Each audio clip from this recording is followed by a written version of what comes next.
සන්ධ්‍යාවක් සියලු දෙනාටම අද හවස 6යි දැන් වෙලාව අපි මේ සාකච්ඡාව අද පටන් ගන්න කරගෙන යමු. The most important thing is today is to discuss a little bit about the system change that everybody is requesting and everybody wants, and nothing much has happened towards that. So the discussion is important. We can look into various options we have, and also what we are suggesting go through a path of a petition with a lot of authentication. So let's see how we can proceed. Why we have resolved to this kind of action. Okay, so it's an important aspect that we have to look at and see how we can achieve this system change. So just going back to a little bit of history, we started discussing how to recover our country from economic crisis that we faced. And we kind of logged into two areas like rescue and recovery. And rescue was mainly kind to reduce the wastage, but this should have come from the government. But unfortunately, we are not really seeing any kind of reducing wastage at that level, considering the number of ministers, etc., appointed to that to so far. So then the recovery pathway, we expected that the issues will be brought up for debate and then a consensus reached, and that will lead to constitutional changes. But this is not happening at all. There's anything that is of relevance to Sri Lanka or improvement is not taking place at the moment in the parliament. So I don't know how we will reach a consensus or constitutional change. So we probably have to wait another years and years and years to get anywhere near. So hence we do have to get these people's cry forward with whatever the means we can as part of the community, not as the leading part of the community, but as a part of the community. So the petition demanding a referendum is one way that we can handle that. And that might bring the system change we want, and could be submitted to the Supreme Court, to the Chief Justice, the President, the Prime Minister, the Election Commission, and also maybe to the United Nations and IMF and so on, so that these nations, United Nations, can also exert pressure in according to the kind of plan that they have given through the IMF, so that we will achieve our targets eventually. And if we achieve system change, whatever, that will be a win for all. So this is an important thing. It's not just a few people, but everybody will benefit. So the purpose of this petition is to demand the installation of Sri Lankan values approved by Sri Lankans in our constitution. I will say why this has not happened to date. Then if we have a public referendums to install above in our constitution democratically, then that will be valid.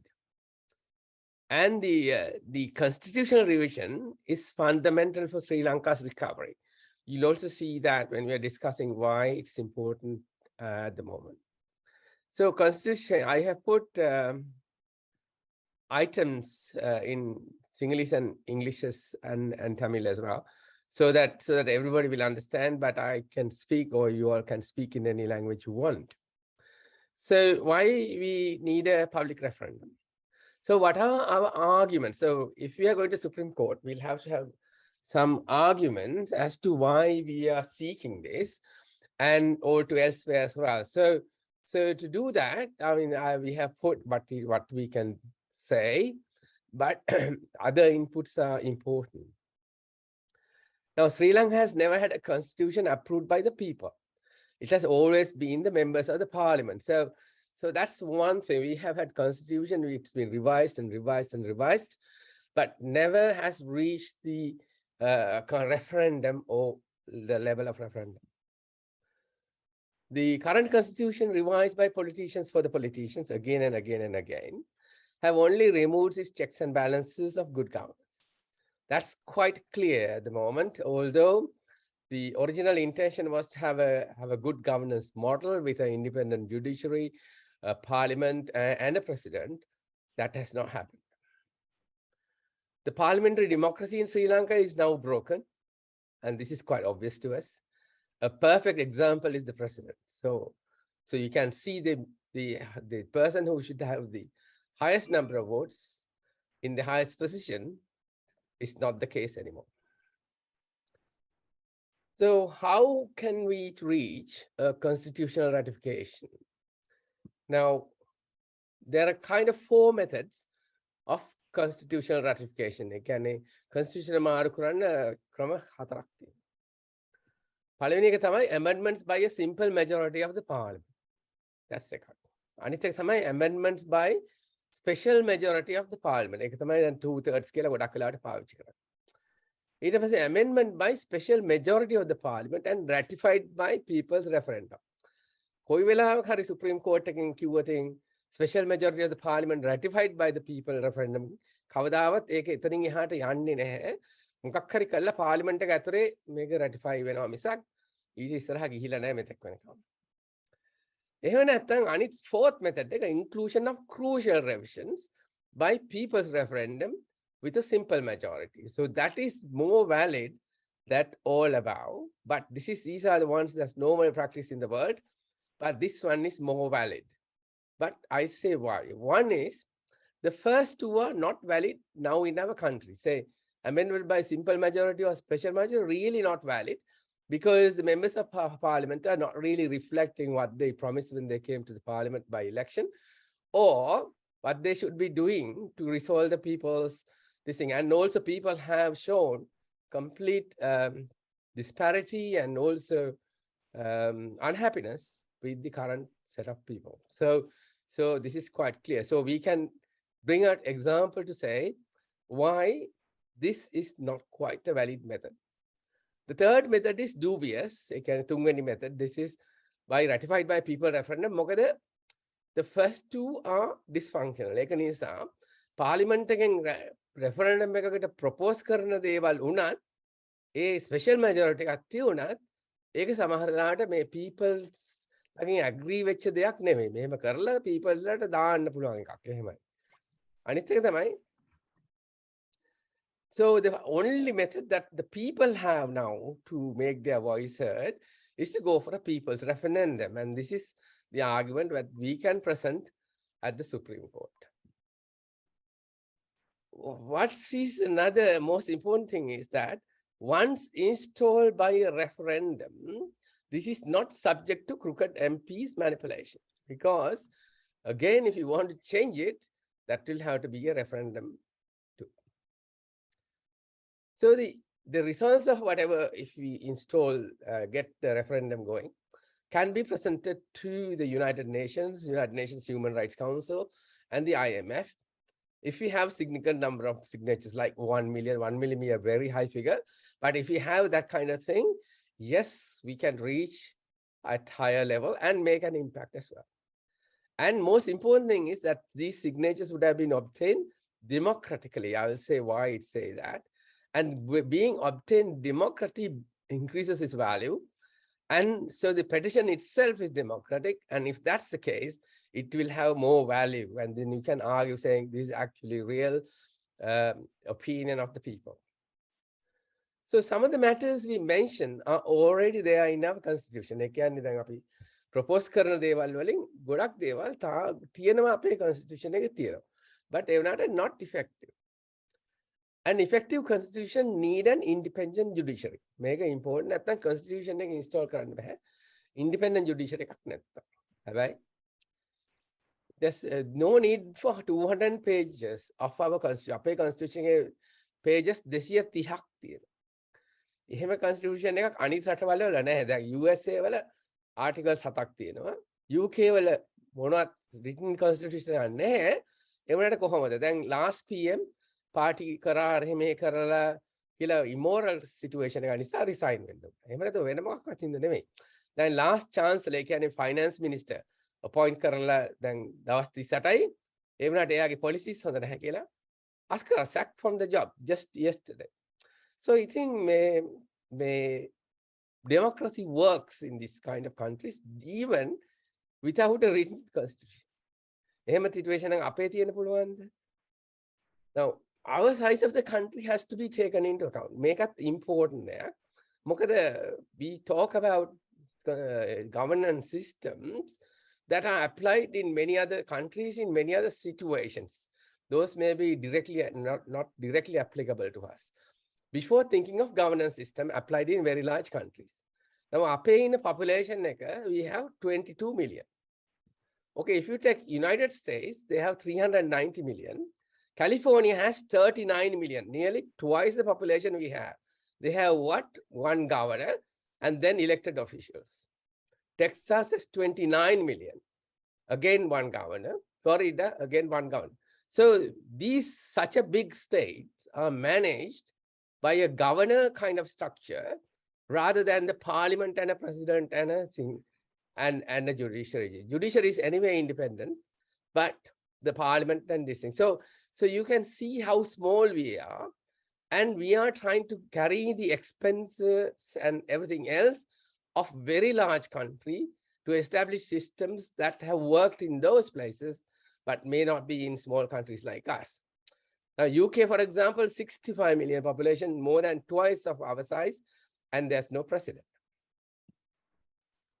So out of the 10 items that I want to present and 12 other things, 2 other things, first one would be to enshrine all 30 UN human rights.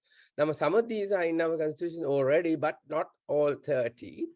I mentioned 30 because then it prevents people from excluding certain items which are crucial.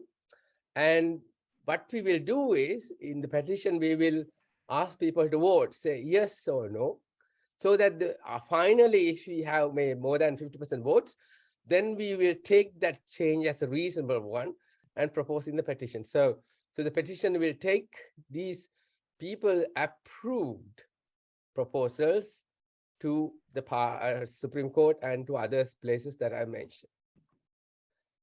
So what I want now is, if possible, to have a discussion on this first item, pros, that means enshrine all human rights in our constitution, or if there's anything against it. I mean, if you want, we're going to order now, I can go to all 30 items and show that before the argument. Do you want to do that, or shall I stick here? What do you think? Chula, Mervyn here. Yeah. Since the petition has been out in the open and people have seen the 10, we have a broad understanding. Yeah. So to save time, let's work through one by one without going through and coming back again, if it is okay. Yeah. Is that okay with the others as well? Yeah, okay, Chula. Okay. So if there's anything pro, that means any evidence, anything that supports this, and any evidence, particularly and facts that's against this, please present it, because that will be valuable at this point. Because I mean, we need to show what is pros and cons. The pros that I have is that lots of irregularities that happen in the country itself will be straightened with this human rights in the constitution. And the second one is our world recognition will go up, so that there'll be a more trustworthiness for us as a country around the world. So those are the 2 kind of things that I can mention, but I welcome others as well. I can stop sharing the slide and restart once you finish the discussion. Yeah, thank you very much. Yeah. Any comments on this? Mervyn again, Chula. Couple of comments. If you don't mind, can you put the slide back, because I was going to comment on that. It's more a technicality. Yeah, okay. Yeah, go back to the previous slide. Okay. Yeah. Now we say enshrine all 30 UN human rights, which brief but makes sense. But for the benefit of the Sinhala and Tamil speakers, I would also need to put 30, the number 30, within each of those sentences, so that. All right. Okay. Yeah. The important. correction there. Yeah. Yeah. Okay. Okay, that's the first one. Yeah. So, yeah, so that people may not, somebody could manipulate and take advantage. Otherwise, whoever has vested interest. That's the first one. The second thought that comes to my mind is, while we do this, there is a huge job to do to educate the population of what those 30 are. Little bit of understanding why they came about, what good it has done elsewhere, so that people speak with feeling. Otherwise, yes, it's one of those UN things. Often the general people think, UN is that big brother who is waiting to beat us on the head. That's the sort of impression politicians have created about UN, the big bad wolf. No, so to understand what UN is, what those are, where they came about, how it contributes to giving peace, justice in the world, and why we should really, really demand that all three are adopted in the country. So there's a need to educate, win people over. When they speak about it, they know what they're talking about. Yeah, I think that's one of the important things that is there. All 30 I have prepared in all 3 languages as well, human rights. So I can quickly show it in very brief, but they are very big items if you take one by one. Because some of the areas that concern us today could be highlighted if I show all the 30 items, at least in brief, so that we can mention certain things of importance. Because I think people need to understand why we are saying that all 30 should be there. I can show a little bit more examples in each item. It will take another 2 or 3 minutes more. Yeah. Is that okay? Yeah, we can quickly go through it, right? Yeah, because I think it will give some ideas to where we are. So all human beings free and equal, that we understand. No discrimination, that is specifically there. Now, that is not there in our constitution that much, so that we don't discriminate, particularly, say, if you have a job application, then there are lots of discrimination happening at the moment, if you know them. So that kind of thing can't happen illegally. Right to life, this is important. No slavery, that's important. No torture in inhuman treatment. Now, this is happening today in Sri Lanka. Now, who can talk about it? Nobody can talk about it. But we know innocent people being arrested and so on, and subjected to various psychological harassments and so on. So we know that. Same right to use the law. So everyone has the right to use the law. But is that available in our country at the moment, especially after this Aragalaya? Everyone is equal before the law. It is even in a traffic offense, everybody is not equal before the law. And some people are above the law, they think, and they are at the moment. And right to be treated fair by the court. No unfair detainment. Now, is it there at the moment? At the moment, people being detained for various reasons. Are they reasonable? They have a right to trial. Are the trials taking place on these people who've been detained? That's another right of the people. Innocent until proved guilty, but in ours, it's more like proven guilt. It says it's guilty until proved otherwise, or until proved innocent. That's the way it works in Sri Lanka. Right to privacy, that's no longer there.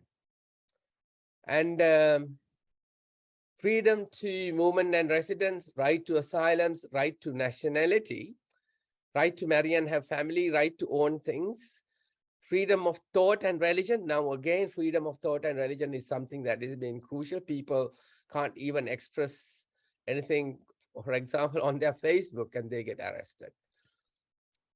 Freedom of opinion and expression, same thing. Again, people are frightened of talking or expressing their views. And there are lots of incidences in relation to this, including people disappearing. Right to assemble, now that's been choked off. And right to democracy. Now, democracy is kind of It's not the practical term that we can use to our governance at the moment. Right to social security, right to work, right to social security is something that we had independently taken up because that's very important for a peaceful society. Right to work and right to rest and holiday, plus right of social service, right to education. Now that's been impinged upon in many ways, including various activities that's happening at the government, in the universities, etc. Right of cultural and art, freedom around the world, subject to law. Every action you take is subject to law. Nobody is above the law. That's important.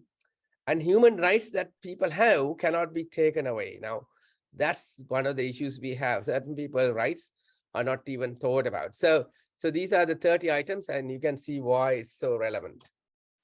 Any more ideas on this? First one. Okay, I'll proceed to the next one.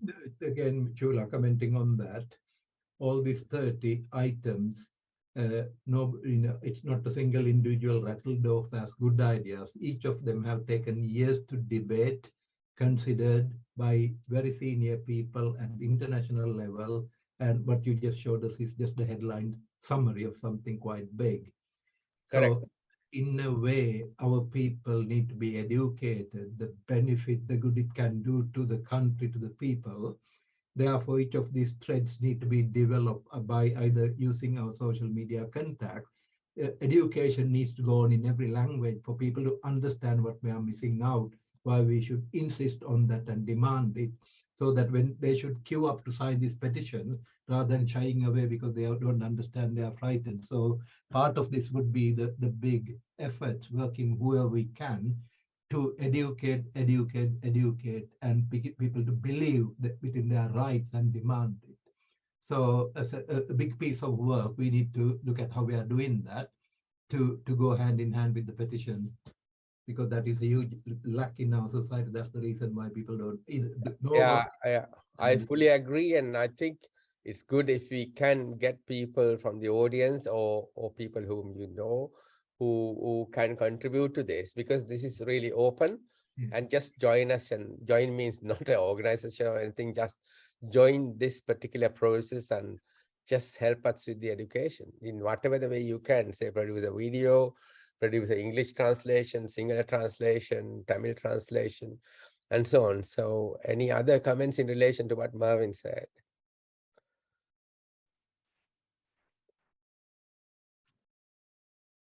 Okay, let's go to the second one.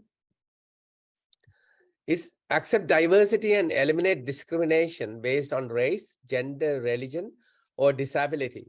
Now, this is actually legal and practiced widely in developed countries. And for example, in the UK, you have to officially have diversity training before you join the National Health Service, because you have to treat everyone equally.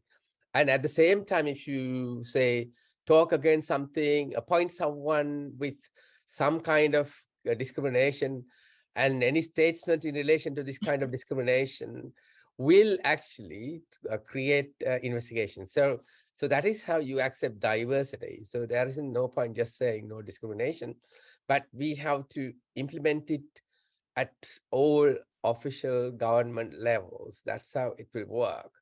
So I would like your comments on this.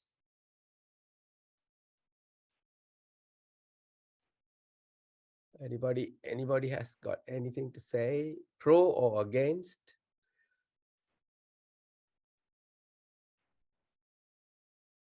Now, Chula, in the case of this discrimination based on gender, for example, I think the government is bound to follow these rules. But in the case of private sector, I have seen in many places they prefer to employ male employees rather than ladies, because of this maternity leave and all that. So in practice, in the private sector especially, this is visible, this discrimination. Yeah, so that's right. So that kind of thing cannot happen in a developed country. So you cannot do that. And particularly if you say you want a particular gender in a specific job, they will have to advertise with justification to say this is why we need that. So otherwise, so it has to be open advertisement. So it will be only the males then will be competing for that particular job. But then it's very hard to justify that kind of advertisement. For example, even in the army or navy or bus drivers or anything, there's no sex discrimination in developed countries. So anybody can apply if you wish, you just go there. And if you qualify, you go there. So if somebody is not appointed, then they have to have very good reason. And also there are pathways to challenge such appointments as well. So that's how it works. So it's a major area that people should take up and look up. And also it's a major responsibility for leaders of the government institution and also in private institutions. My comment, Chula, is that's the question too. I feel the statement is somewhat weak. Accept diversity and eliminate discrimination. I would say make it illegal to discriminate based on race, gender, religion, disability, or sexual orientation. So, but if it's a statement that's coming in the Constitution, yeah, in this way, you don't have to say make it legal. Once it's in the Constitution, it's already automatically legal. Right. Chula, can I say something? Yeah. Now, if you look at our past practice, I mean, when you look at the government employment, especially universities and any other government institution, always it had been this minister's list or somebody's list. I mean, this is the kind of abuse they practice. Now, how do you prevent that? So that will totally go away when you say accept diversity and eliminate discrimination, because then you will have to have a certain set of qualifications, how you decide on a particular appointment. And also they should have full examples or details or facts to accept challenges as well. So if somebody is challenged, so and so was appointed because of minister's letter, and then the people who have appointed and that institution will have to take responsibility and somebody will investigate, so that if they lose, then the punishments not only go to the people who've been appointed, but also the people who've been ignored or didn't follow the rules. So that means the administrators are responsible. So the accountability definitely increases. That's the most important thing. So anyone who makes an appointment will be very, very crucial and stressing upon following the rules. So any chairman of a board will have to follow that. Yeah. It's amazing, Chula. All these years, nobody has actually taken this before the courts. I mean, there had been plenty of appointments, which I noticed. And I had a very short way of getting rid of that, but then I don't think everybody does that. Yeah, so and that is true, because I don't think this is there in our constitution. They say no discrimination, but it doesn't really say accept diversity and so on. I haven't read it in word by word, our current constitution, but that's one important thing that has to go in there. And then it will give an opening for people to go to the Supreme Court. So or any other court to challenge it. And that's important as well. So that is the kind of democracy that we should be in. Then we are unlikely to have corrupt practices. And Ranjan has also raised his hand. Ranjan, yes. Thank you, Chola. It says here, accept diversity and eliminate discrimination based on race, gender, religion, or disability. No question there. But I was somewhat alarmed to read in the papers recently in Sri Lanka, in the University of Peradeniya, of all places, University of Peradeniya, certain undergrads belonging to learning in certain faculties had prevented certain students of learning in other faculties. For example, law faculty, they prevented forcibly from enjoying facilities given by the university to all the undergrads, from facilities given to all in the canteen. They were told, undergrads, the law graduates were told, you cannot come here and eat. Rajan, you are absolutely right. This is not a very today's thing. It has been there for years and years and years, and these raggers and anti-raggers have gone from bad to worse in this situation. So the kind of people who protected themselves, called anti-raggers, kind of stayed away from any of the functions and anything else that took place. So this was partly a very big discussion. I mean, if you want to do that, it will have to be, and the ragging and everything else is part of a big criminal activity kind of showcased by political parties. So that is the problem. And I'm sure I have seen this, people forcing not to educate. I have seen it firsthand when I got involved in trying to have degree programs for nurses and pharmacists and etc. in first time in the country. So I faced this firsthand, and I must say the students were protected by secret police who was installed in the campus grounds to avoid violence, at least to start with, and students were protected right the way through to avoid harm when they install these. So, I mean, if there's any other comment on this, I'm sure you can hear from the audience. Yeah, I think it's a very complex issue, as Jula mentioned, and I'm sure Kapila would know a lot more about these things, being a vice chancellor for many years at two universities. So it's a very complex issue, and it would need a separate discussion. I think we have to discuss. Ranjan, you have to say anything more about that? Yes. When I was in Peradeniya, it was, no, I cannot say it was there, but I saw that it was coming. I say this because university is the place from where the next generation of leaders come to the country at all levels. So if they are oriented, if they are this way to discriminate, starting at the university level itself, when they go into the world and take over responsibilities at whatever levels in society, then this principle of accepting diversity and eliminate discrimination responsibility to implement goes into the hands of the wrong people. That is why I mentioned this here. I know what you mean. No, I think, thank you, Ranjan, for mentioning that. That's a very big topic. And it's not just individual in universities.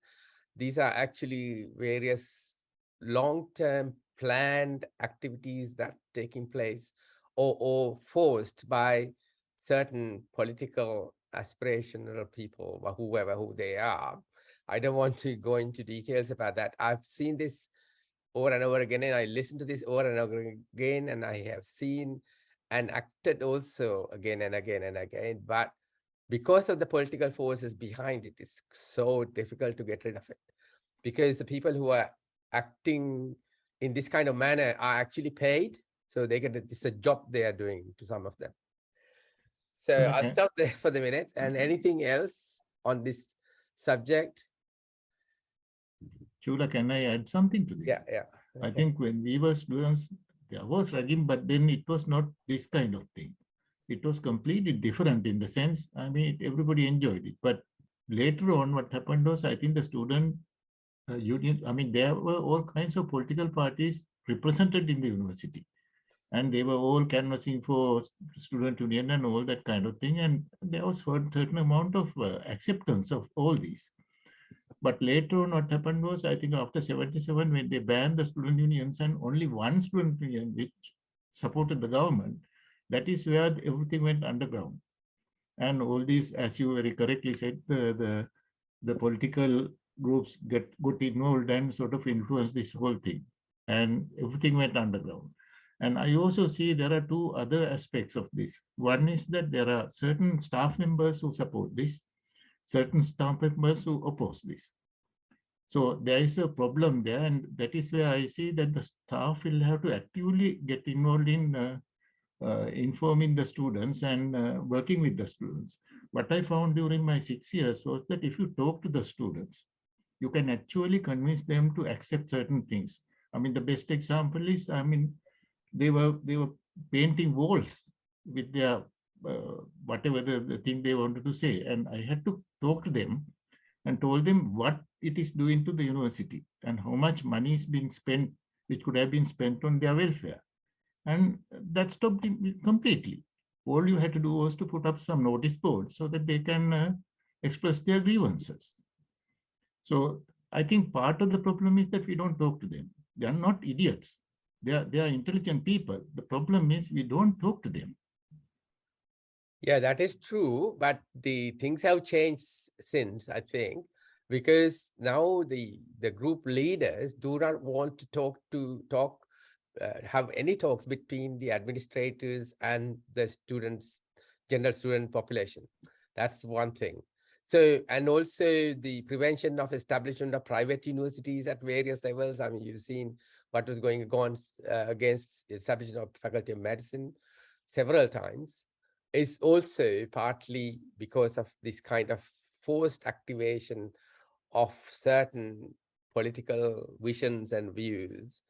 And even with that, we are only having 10% population going through universities at the moment. So, and so there are lots of factors. This is not actually the platform to talk about that, but it's a lot of factors.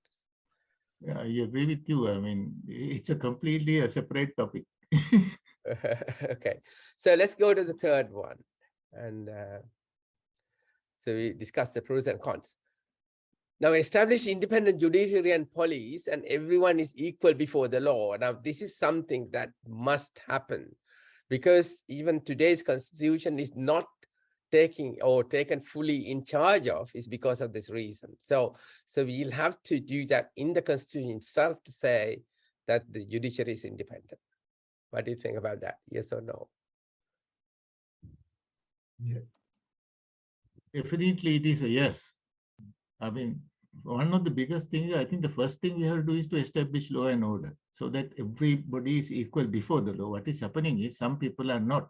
If you have money, if you have political power, you are different. Whereas, I mean, the people who are poor and who do not have the wherewithal will always be discriminated. Now, how do we get rid of that? That is why you need the independent judiciary. So if the judiciary is independent, they will wake up properly and take action against any of the allegations that's coming to them, because they don't have to be frightened of anything. Is that correct? Yeah, but then what about the police discrimination? I mean, they do discriminate. Yeah, but then that is part of the judiciary's responsibility. And also, if I may say that if you recognize a profession as independent, say, for example, in medicine, you have Sri Lanka Medical Council. It's not the 100% example. Say, if you get General Medical Council in the UK, they have huge checks and balances that make sure that all professionals practicing at doctor level have passed certain things in general. Like, say, you can't be a criminal and be a doctor, you'll be erased off. If you have certain criminal activities with various other people, say, for example, children or something, you cannot access a child as a doctor at all. So these are the ways that you have. So judiciary will have to must be having their own way of accepting and enforcing the professionalism within the judiciary practice. But without the judiciary being independent, we will not be able to do anything because the politicians will interfere.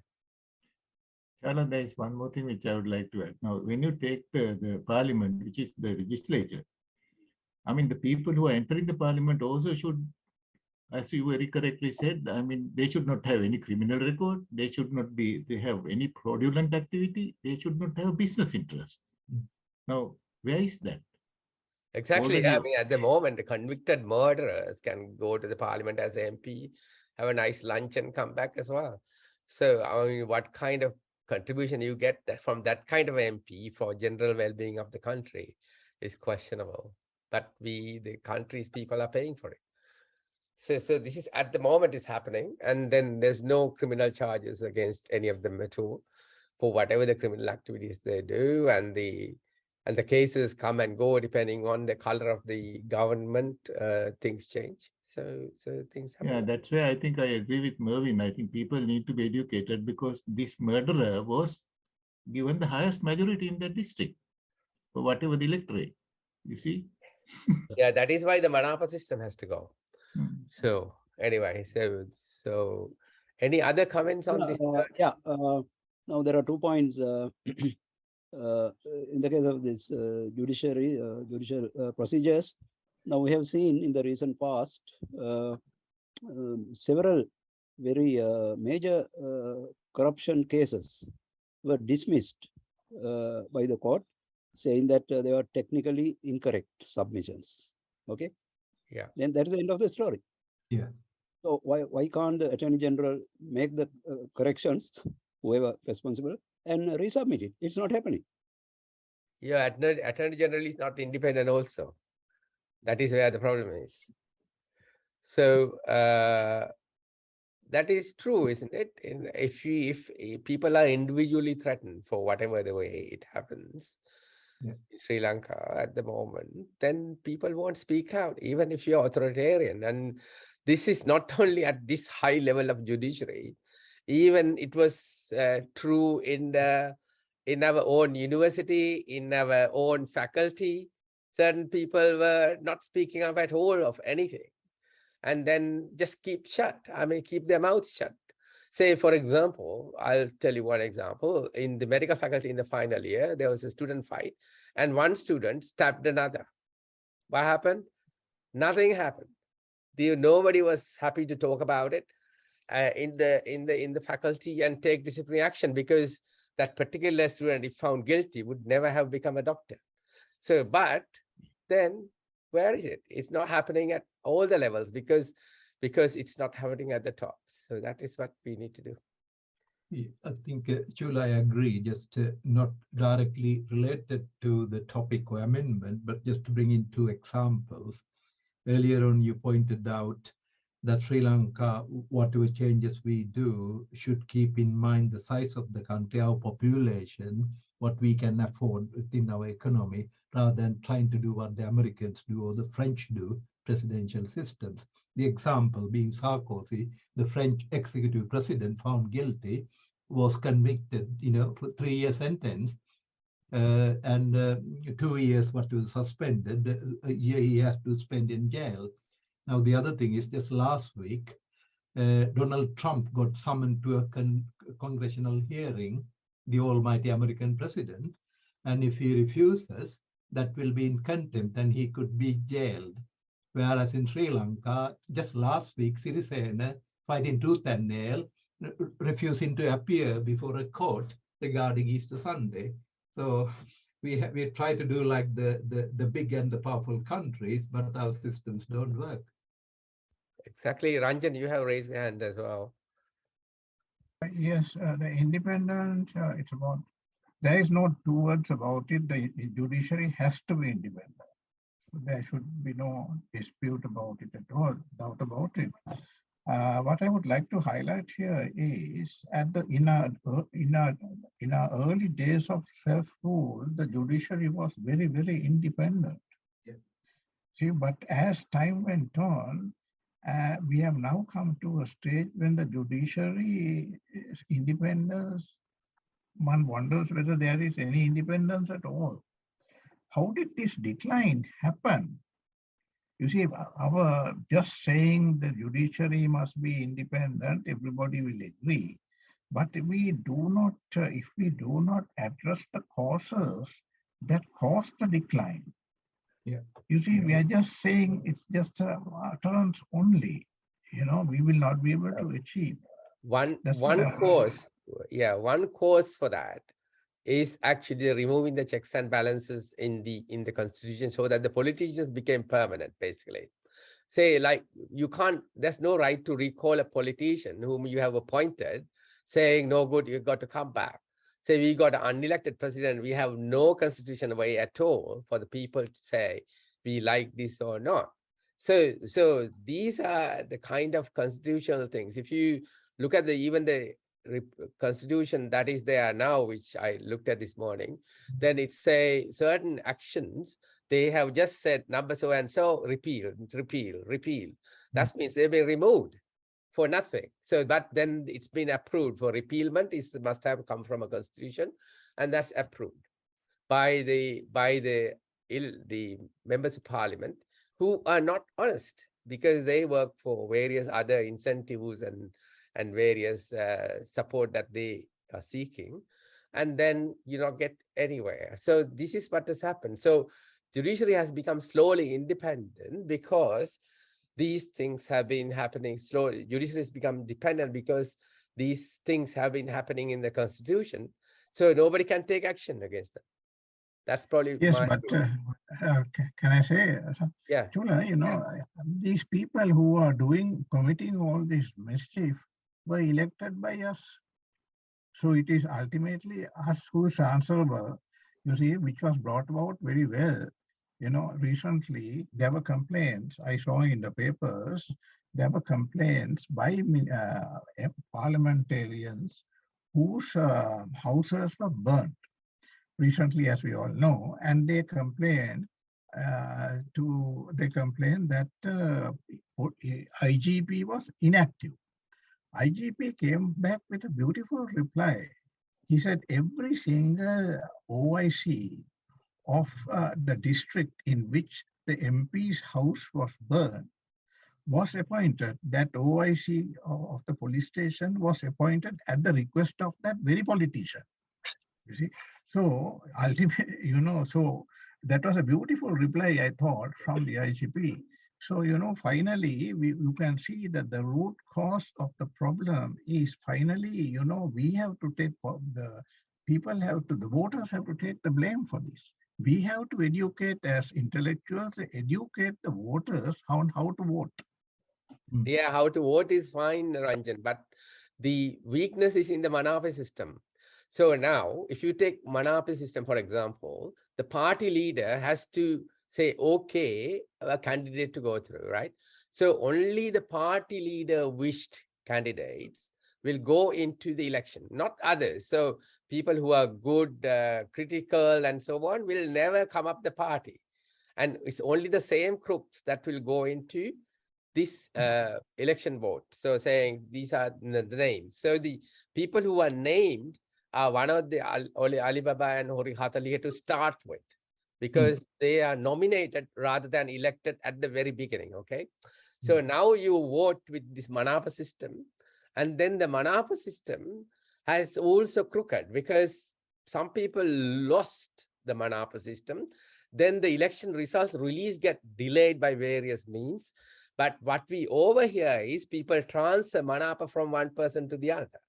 So this is kind of corruption that's happening around there. So even Manapa system is designed to exclude people who should be there.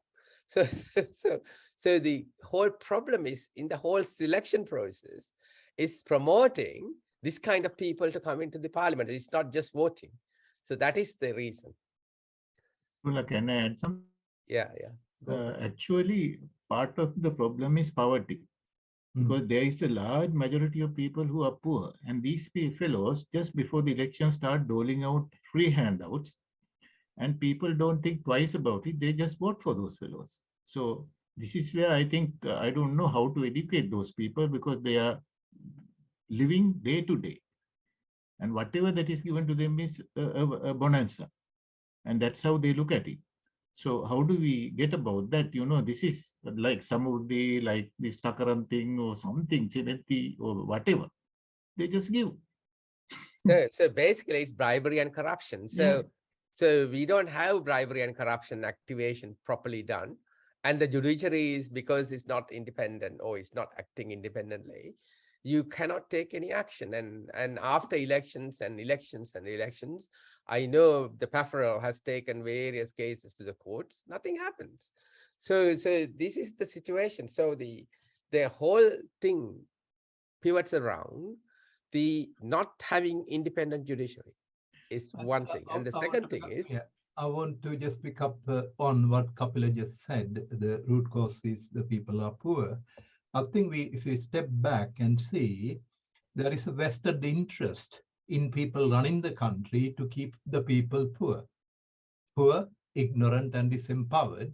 That way, they can do what they like, hoard all the money, and then give a little bit just to get their vote and keep maintain that way. If these people were educated, think for themselves, they will not accept these handouts and bribery when they come around to give you a takarang. So I think we need to educate people to see what is being done to them to keep them backwards. that's very true, because say, for example, for education, at one time, the government allocated only 1% of the GDP. Yeah. Now you can understand how they are throttling the necks. So any other comments? Yeah. Yes, one more. Yeah. Now, with regard to the independence of judiciary, there is no argument. But I was wondering how to arrest the corruption within the judiciary, because if you look at some of the land cases, 50 years old, because they are in cahoots with the lawyers and they are just dragging the cases, and ultimately the fellow is dead by the time the decision comes. How do you overcome that kind of problem? That is very true. But these countries, the other countries have taken action to stop long cases and try to find resolutions by kind of triaging kind of thing. So certain cases can be done online. One judge online, you submit the papers and you get a decision, something like that. And the conflicts have to be resolved as quickly as possible. Is the country to be peaceful? They can't go on for years and years and years like this. And I know it goes on years and years like this, but then if the judiciary is independent, it's within their professionalism to ensure that these things don't happen. And also then there are certain checks and balances that the government can introduce. Say, for example, here, I think, say in medicine, of course, that, if you get a referral, you'll have to have an investigation within 52 weeks and treatment prescribed. So there are certain things, whatever the situation, the institution has to do. So if the judiciary is a public institution, then the government can install certain, say, things like that, saying this has to happen within 3 months or 6 months, or at least it's initiated or something. So I'm not a professional to talk about how to speed up these things, but innovative ways are needed to do that. Yeah, just one more comment. I think when it comes to that area, we can learn from Singapore. Now, early days Singapore level of corruption was, no better than any other neighboring Asian country. But to make the difference, you need a leader to begin with. They have to be honest and sincere. If not, you can't do that. They have to lead by example. Then they have to have laws and impose it without fear or favor, and set very clear targets. However powerful they are, they should be brought to task and punished. And those who follow the rules, do the thing, should be recognized and rewarded. If you apply that consistently over a number of years, people can be educated. But without that, just talking about it doesn't work. And the example is number one. Whether the country becomes corrupt or fair depends very much on what the people on the top are doing, the example they are setting. One last comment, Chula. We always say these fellows are Garu Agramadituma, Garu, whatever. When you say Garu, that is tied up with integrity. But how many of these people have integrity? I don't think any one of them, even the judges, don't have that. That is where the entire problem is, because people are not, they lack that. Yeah, true. That's true. But then the people are kind of used to these hierarchy-based systems to such an extent that they haven't changed at all. So this is one of the things that, for example, the Indian youngsters are doing at the moment, saying you have to get rid of all these colonial kind of, dissenting practices and then develop your own. So it's happening already, like in India, our neighbor, and we should also start doing that. Yeah. Next item is about independent commissions. Now, this was these independent commissions were selected at a discussion before civil administration, including the central bank, election commission, and judiciary services commission, bribery commission, and auditor general. So these were requested to be independent, which is very true. And any comments on that for pro and against as well? Chula, there is no argument that they should be independent. But Yeah. I think the problem always had been that there were politicians in those committees, some from the government, some from the opposition. And they get together and somehow they make sure that somebody that is amenable to them will be appointed. So I think they should be devoid of politicians. Otherwise, there will be again problems. Good point. We should include that. So if you say establish independent commissions in a constitution, for example, it's probably it's the judiciary who will have to define how these commissions should be independent. So because, say, for example, they will say, for example, civil administration will probably need some kind of political representation as well. So but then they have to be independent, means they cannot get involved, say, for example, in voting, so that a particular person becomes the secretary of a particular department. So that so you'll have non-executive and executive kind of people in these kind of commissions. So that's probably what you need, so that you have to have a balanced opinion, because if it's a democracy, then the people who are elected politicians have some say, or will have to have some say.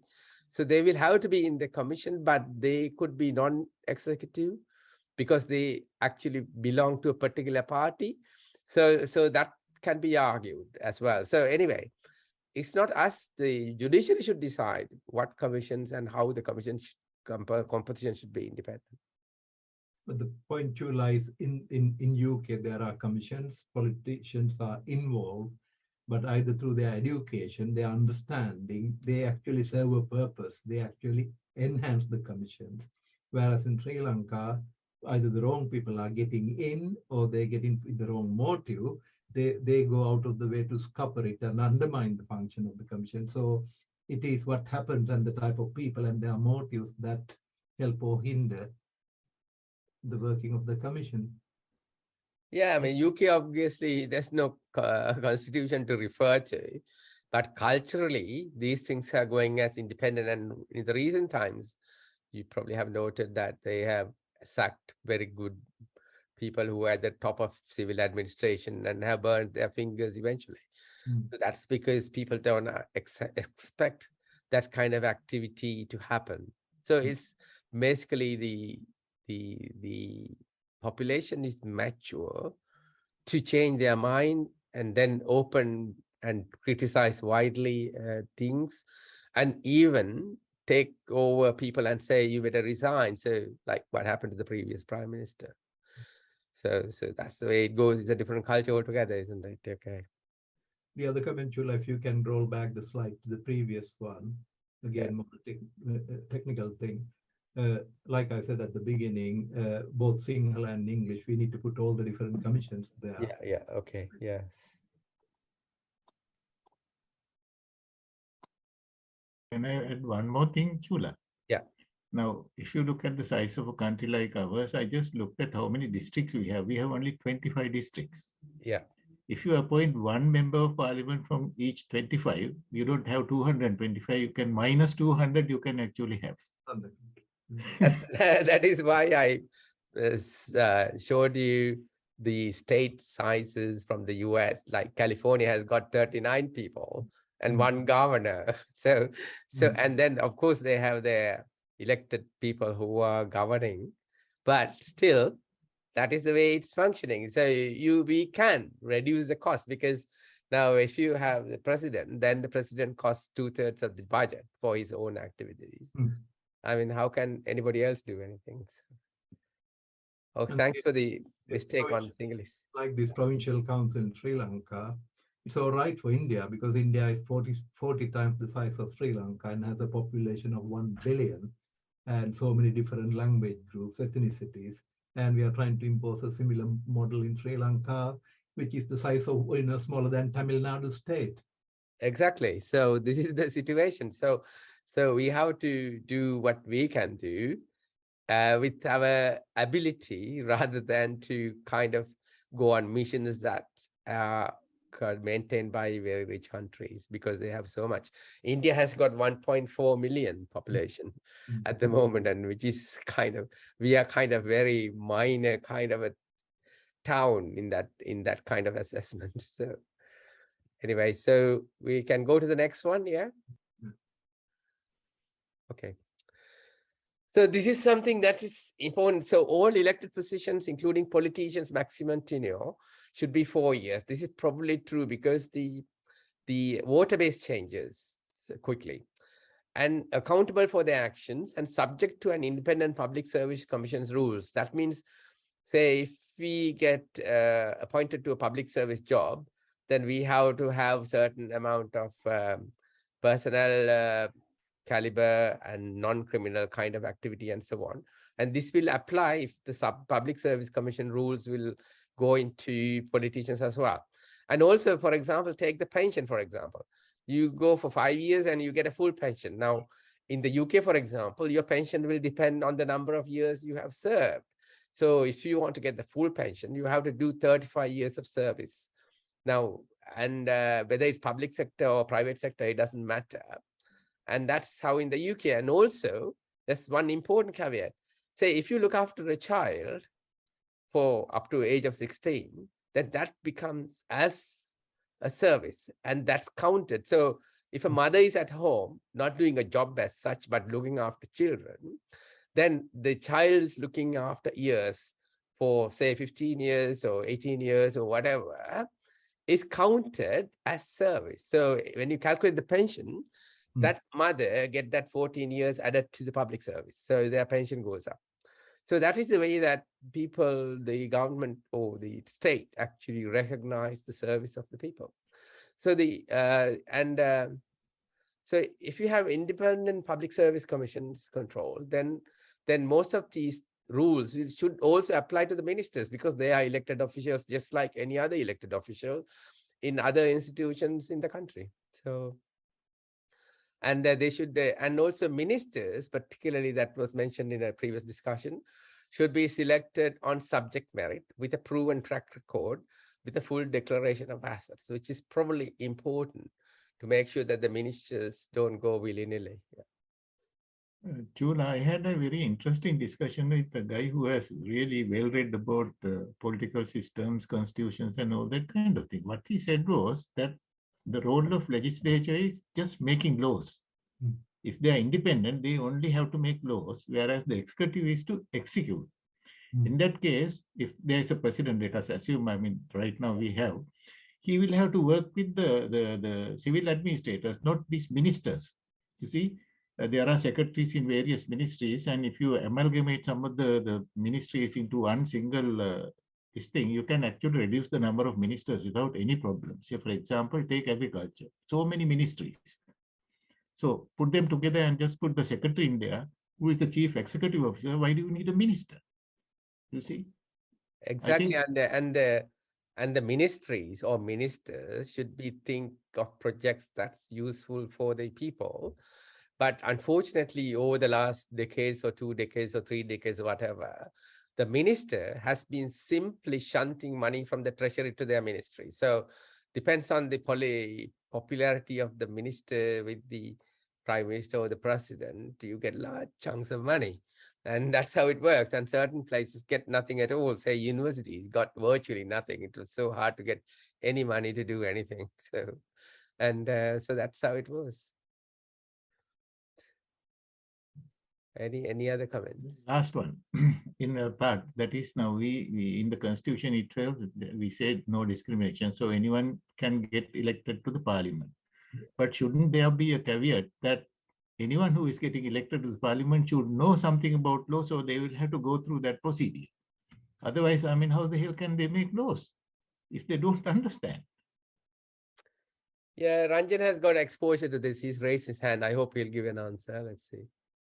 Yes, Ranjan. Chula, you mentioned, thank you. Chula, you mentioned that in the UK, mother bringing up a child can count that period of upbringing a child as a part of his her period of service for pension or something like that.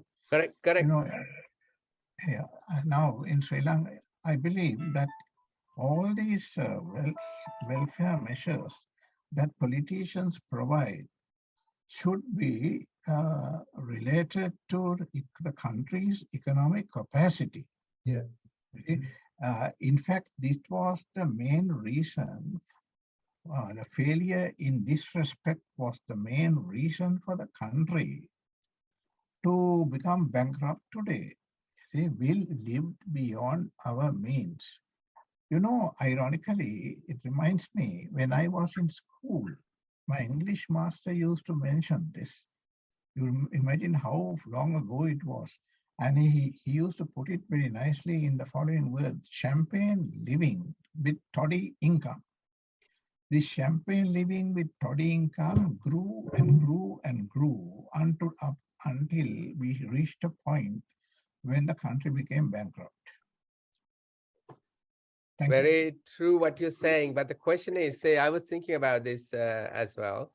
Now, if you want to introduce that, you should have quality assurance. Now, you can put quality assurance word in the constitution, but without a definition for quality assurance, which is different between various professions, etc., it's not going to be of any value in the constitution. But having no quality assurance, say for example, public projects should have a proper feasibility study and see the benefits that people are getting, the losses that people might have, and how to compensate, etc., etc., and all that has to come into the quality assurance. So public spending has had no quality assurance at all, and that must be one thing that is a must, depending on the kind of project that you're proposing. So because of this, quality assurance has to come in to all public official matters, including that of the parliament. Then most of these issues will go away. But the problem is the quality assurance that we need will have titles, but the need for very particular things will be different. So it will have to develop by the relevant professionals about what quality assurances we need. And all the quality assurances include feedback. So we don't have any feedback system at all to any of the public functions in Sri Lanka. So how can you have any quality assurance? Anything else there? Okay, let's go to the next one. The government must bear social responsibility for pregnant mothers, old age people, children, the disabled, and the unemployed. Now, this is something happens here because pregnant mothers will get an allowance, old age people will claim and get allowance depending on their disability, etc. Children will have a child benefit, all of them, up to age of 16 years in the UK, for example. So these kind of things keep everybody kind of in peaceful order. And also, it is also the responsibility of the people who are working to look after the people who have actually contributed to their well-being in the country before, so that everyone is looked after, particularly based on their need, rather than based on their popularity with a particular politician, like through Samurdhi and so on. That's what it means. Any questions there? It may be a little premature, Chula, to include this in our petition, because at this point there are other urgent issues which should take priority over this issue, and there isn't enough money to go around to include this as well. You know, the country is bankrupt. There are warnings going out daily, even today, that malnutrition is increasing. Children are going to school hungry. So these demands take priority. I agree that if the government is well endowed and rich and we have enough money, we can take this, we can expect the government to take this social responsibility. But I think this should now be in the back burner at this juncture. But the Thank you. problem is, if it's there as prioritized in the constitution, then what will happen is they cannot use social responsible money to other things, like, you know, what the politicians want to do in the area they like, because they will have to follow the constitution first before the anything at all. And there's nothing to mention saying everyone should get 5,000 rupees or 10,000 rupees. That depends on the budget. So the budget can decide every year how much can go to social responsibility issues. And the other thing is, if we get this through, we maybe have one chance to get it through. There won't be another opportunity to do this at all. Mm. And the other thing, another thing that I wanted to mention is that the going through, I forgot that. I'll tell you in a minute. Any other questions? Yeah. Yeah, I Chula, agree. now here the government must bear social responsibility if you take in the case of unemployed. So Yeah. this is a kind of a dole in Australia, for example. Mm. Yeah, So but it's can- conditional. So here, of course, you have a job bank, and the unemployed people should undergo training, because if anyone is trained, they become employable. So they get, say, 3 offers of particular employment opportunities or jobs, I think. And if they don't take it up, they lose the benefit. So that's how it becomes conditional. Mm. So it's not continuous. So the thing is that unemployment is in this way is used for country's benefit. So you get people to come forward. You can't just be lazy and get the dole. You just have to learn something, do something to get there. That's what it is. Anything else over there? Just a comment there. I think in the 80s, it was Margaret Thatcher who made that link, introducing the youth training scheme, and that is for under 18s, school leavers, and then for the over 18s, unemployed adults, something called community program. To do that, obviously, a lot of money was invested setting up proper training programs, courses around the country. So-called the national vocational qualifications are introduced, so everybody didn't have to chase after degrees.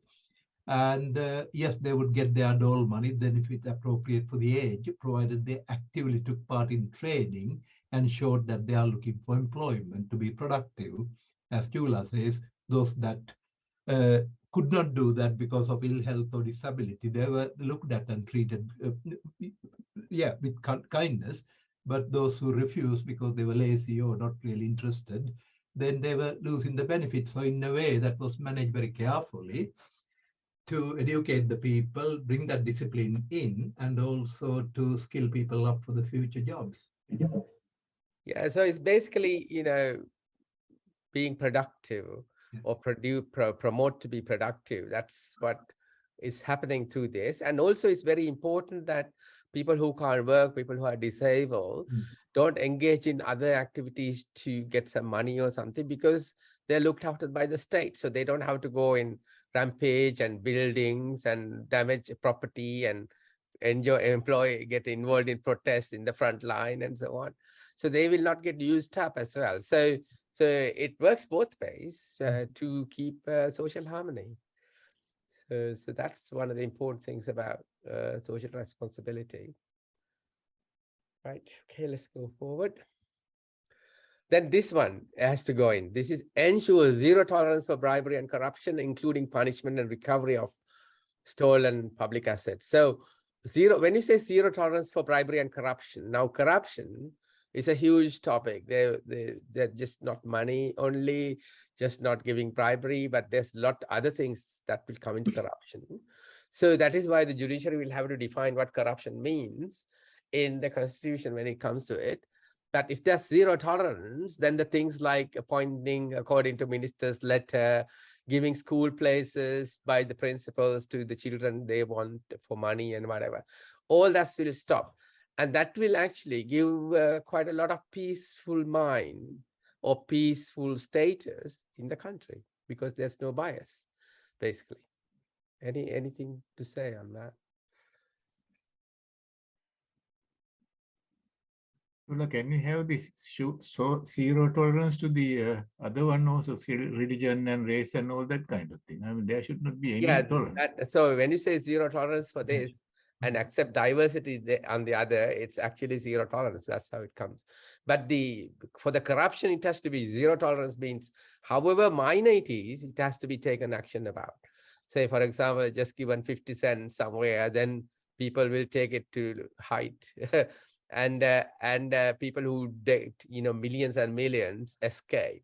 But when you say zero tolerance, everyone is included, including the one who takes 50 pence or whatever, 50 cents. So that's zero tolerance means. So it will give particularly on these things there has to be a feedback mechanism for every item, every activity, so that people can complain anonymously if they want or otherwise about all these kind of things. I mean, today's world, Sri Lanka has 22 million. I mean, last time when I checked, 24 million has got mobile telephones. So they can photograph many things, send it away if there's a mechanism to take action. So these are things that can be looked upon for a good governance. Yeah, we are referring to what you call whistleblowing, people being able to report anonymously. Okay.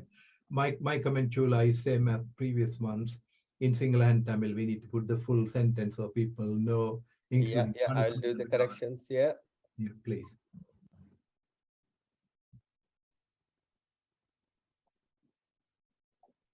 I'll quite like some help with these kind of things if you can. So then the other thing should be Sri Lanka should be non-aligned, secular, liberal democracy. Now, our Democratic Socialist Republic of Sri Lanka has to be non-aligned.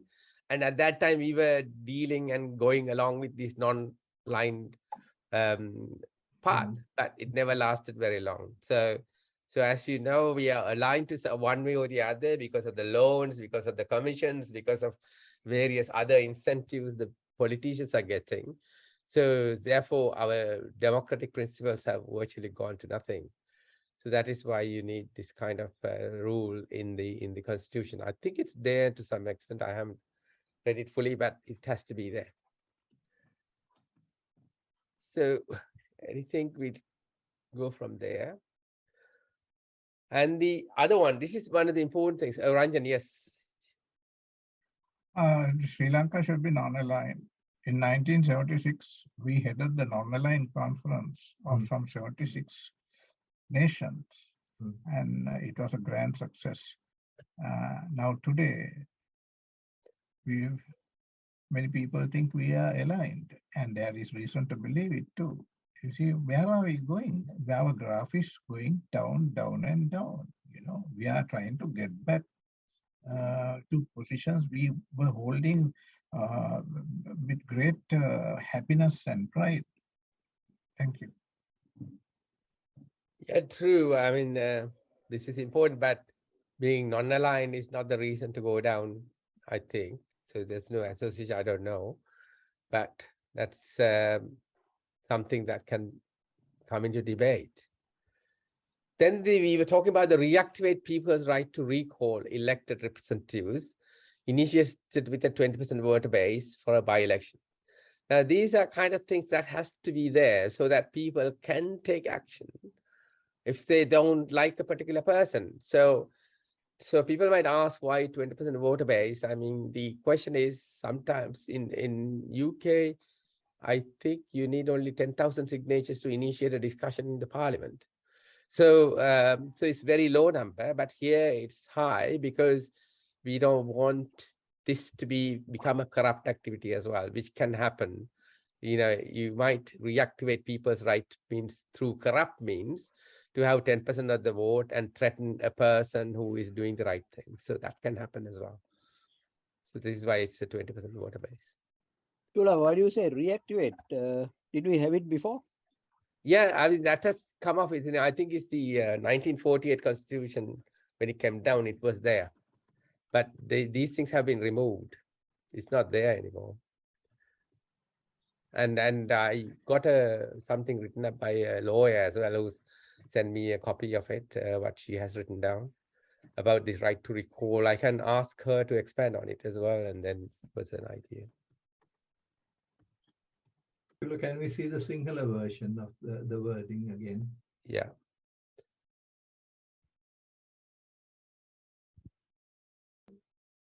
Right to recall, we need to put that in singular. නැවත ස්ථාපනය කළ යුතුය. Outstanding and re-establish. Yeah, I think someone also had some concerns with regard to the singular translation, Chula. Can I send it to you, Kapila? You're very good in doing this. To get some corrections on these, I'll send you the 10 slides and then we can make it, convert it to a document here. If that's all right with you. Is that okay? It is already there. ආපසු කැඳවීමට මහජනතාවට ඇති අයිතිය. Yeah, It's it already always it's good to have 2 or 3 people commenting and correcting, because that's how you can get the perfection, isn't it? And the other thing again is education. People need to understand what this term right to recall means. Yeah. Because yeah, right to recall means that, say, we have elected you and we don't like you anymore. So then if you don't like anymore, then there has to be a pathway to do that. And you need to have some kind of a window to do it. Not should be very simple, but shouldn't be extremely difficult or impossible, but it has to be somewhere in the middle, because you have to prevent people, corrupt people, initiating that against a good person as well. So my point is 2 things. One is, first of all, people knowing it is there, it can be done. Second one is, how many people in Sri Lanka would have the courage to do that against one of the current parliamentarians, because you could be beaten up by their thugs. So we need to create that climate. Yeah, that is probably why we need all these 12 things in one vote, because I think Ranjan mentioned it will be not more expensive earlier on, but it will not be, because of the Manapa system. We are used to have 22 people's names or 25 people's names in our voting paper, and we can have yes or no for 12. I mean, that will be not very much at all for our people who are already used to very long voting papers. And the cost for that will be the same, because it will be one vote and include only rupees. There's no need for foreign currency unless they want to import paper as well. And then it's one election, just one day cost, and then everything will be answered. That's what I'm saying. It's best to get everything in one go, and one voting paper. 12 items is not too much, considering the kind of papers that we've seen in the recent past. I was wondering, ආපසු කැඳවීමට වඩා හොඳ නැත්නම් බලෙන් පහ කිරීම කියන එකද? නෙරපා හැරීම. ආපසු කැඳවීම is I think it's a more correct word in the constitution. It's a direct translation, but I think the real meaning is නෙරපා හැරීම. Yeah, it's actually නෙරපා හැරීම, correct, but this has to be done by election, isn't it? So when you got a petition going saying 20% voters say we want him out, then that will end up in a by-election. Then only it will be effective. Otherwise, it's not going to be effective. So it's not quite නෙරපා හැරීම. So it will be තනතුරෙන් you can make it ඉවත් කිරීම. You can kind of suspend until a by-election is held or something like that. I don't think you can take off the powers you have until another by-election has taken place. Until he's proven guilty. Yeah, exactly. Yeah, while we were talking about this, I think the picture went through my mind. I think isn't this what Maina Go Gama, the people were trying to do, and how the people who protested got treated. So we have seen the example at the highest level. So yeah, but then that will not happen if the judiciary is independent in the same vote.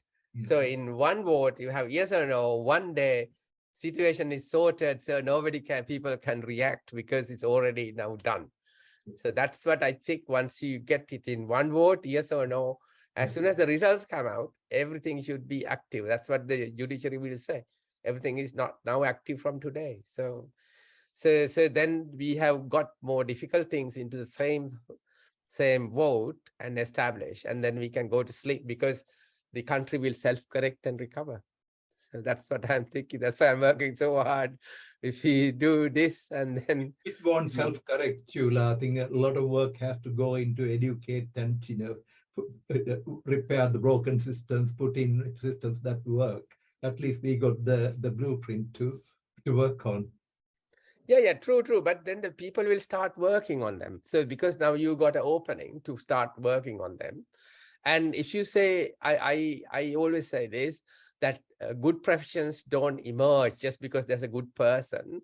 People are made good or forced to behave good because there are correct checks and balances. Say, for example, medical profession in the UK is like that. Because of the correct checks and balances, every kind of a medical workforce, whether it's doctors, nurses, and so on, they behave good. They are fine. They're very good. Everybody likes them. Why? Because they are trained. That's what we talked about, again, saying education about this, and then enforcement. Enforcement is the checks and balances. So you need checks and balances professionally to make sure that it happens.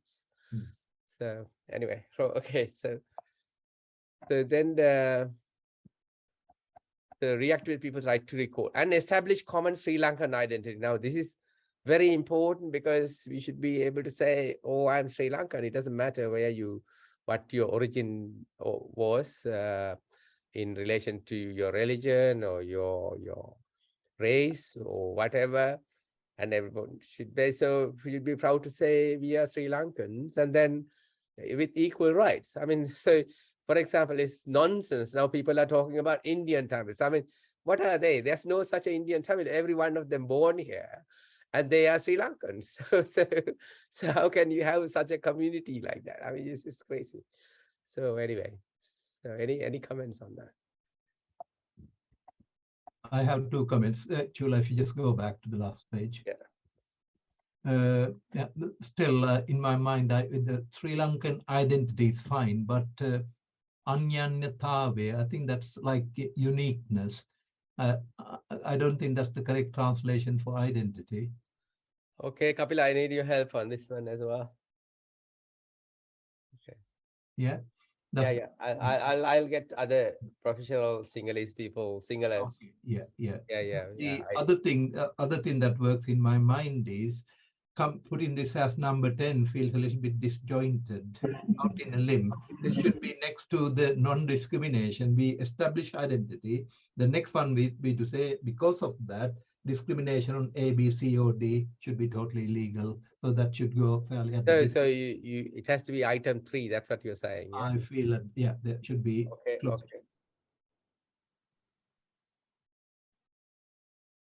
I put it as number 10 because if you have all the 9 established, then you'll be proud to be a Sri Lankan, won't it? Yeah. That's why I put it as number 10. Never mind. So those are the actual factual things that actually wants us to propose to go into the Constitution. But then there are 2 other things. Our election process. Now, this is, I briefly mentioned about the problems we have in the election process. And Professor Lakshmi Disana actually wrote to me and said he would like to speak 5 minutes on this. But I will present the 2 areas that I want, and then we will do the discussion. The first one is abolish executive presidency. That has been neither cost-effective nor democratic in practice, which is true. It's not been democratic in practice. I mean, you elect a president and then he goes supporting up one party for the election. So that's not the president. President is everyone's president, number 1. Number 2 is abolish preferential voting system. I explained a little bit why it actually takes the democracy away to some extent. And it has actually destroyed our democratic values.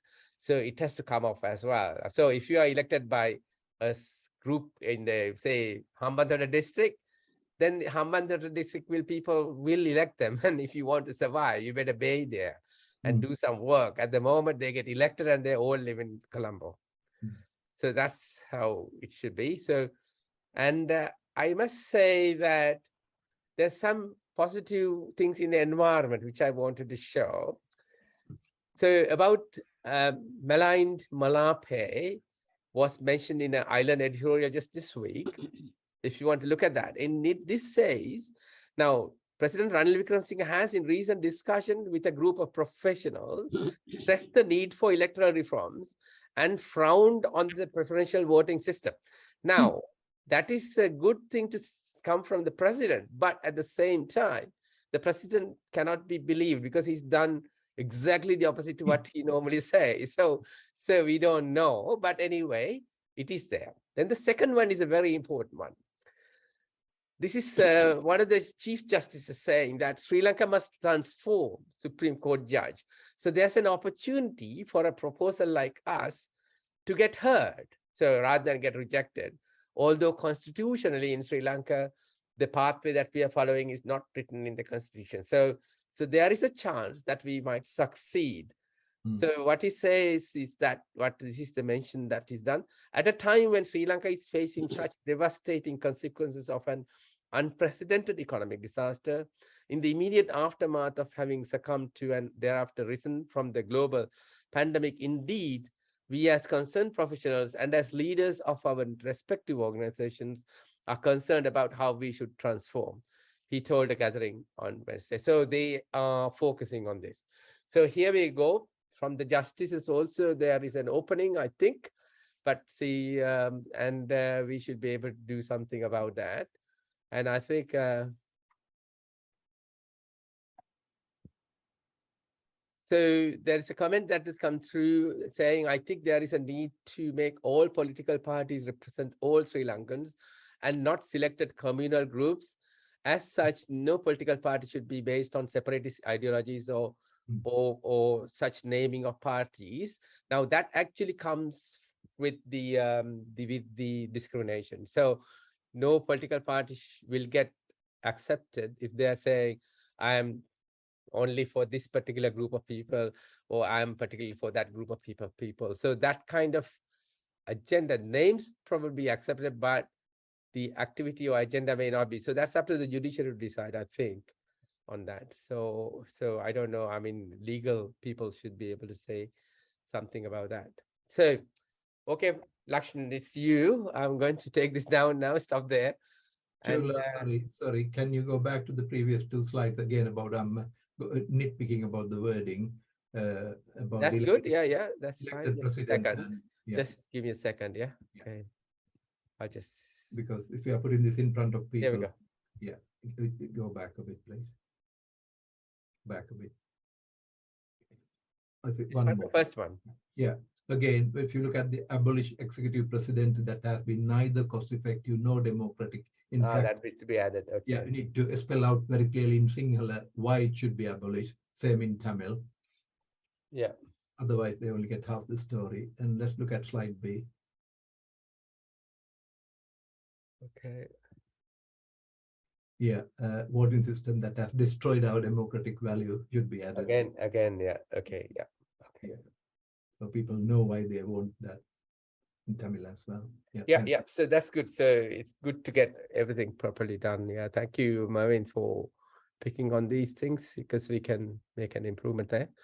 So I've shown these things. So it's about our election process that Professor Lakshman is going to talk about, and then we can have a little discussion and sit it there, and then I'll tell you how we can proceed. Here we go. Yes, Lakshman. Yeah. Thank you, Chula. I didn't have much time to prepare on this, but I will throw the idea and we can do a more formal presentation next time. So the idea is, where do we start? How do we start this election process? I remember when we were little kids, we had these maybe Kapila, everybody must be remembering this Gamsabha Krame, Nagarasabha Krame. Yeah. It is still there. Gamsabha Krame means we elect people from our own village, village council system. Okay, so those are people known to us, and generally they are respectable and learned people, like retired headmasters or education directors, or generally statesman category people. In contrast, what we see is now Sudumalli, Chutimalli, all involved with thuggery and corruption. These are the, so what a contrast we have ended up with, right? So to start with, now the system is the political parties is the agency which nominates candidates for a, say, national election. Political party will nominate people, and people in the area doesn't have much say in it. It's the list given by the political parties, the legal scheme. So how do the political parties select these people? One way is that we can suggest is something like something similar to what US is doing, mini primary elections at village level. I mean, these candidates can represent political parties, that is okay. But let's have a mini election. Each political party can nominate maybe 5-6 people and select the true people's representatives from village or urban area or whatever in in a primary kind of election, rather than the political party and the political leadership determines these candidates. So that's one idea. And also, even if it comes through the political parties, there can be two ways of doing it. Either the political party hierarchy decides on it, rather than consulting their electorate or the wider membership. That is one way. The other way is start with the wider membership, using their own party machinery to select people. So that is something a party can practice. But what is important is let it come from the as true representatives of the people from bottom. That is my main idea. So I can do a more formal presentation using PowerPoints next time, Chula. Yeah, I think Lakshman, that's a very good idea, because I think is given the cultural situation in Sri Lanka, say it's good that we try to define what is best for the country, knowing our own weaknesses in the society. So is it possible for you to do this next week? Because the links and the QR codes for this particular petition is going to go on live at the same, probably next Sunday.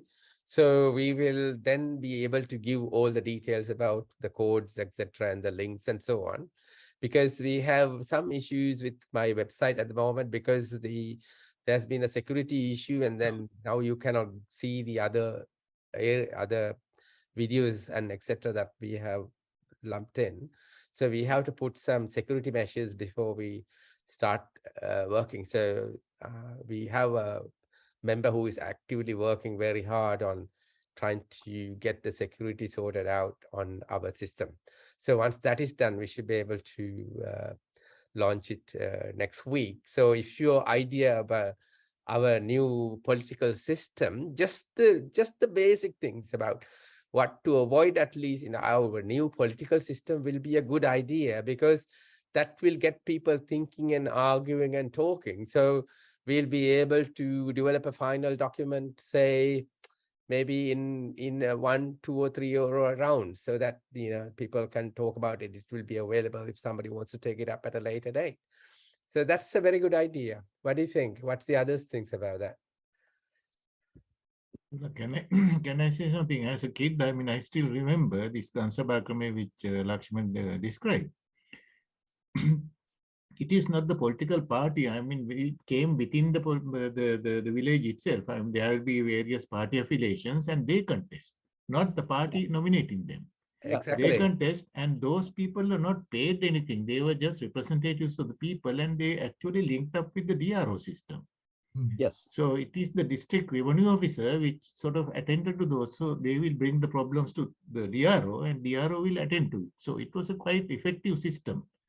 But eventually what happened was everybody is getting paid. So it became a position that remunerates somebody, which was not the case. It was a real Garuse. Yeah.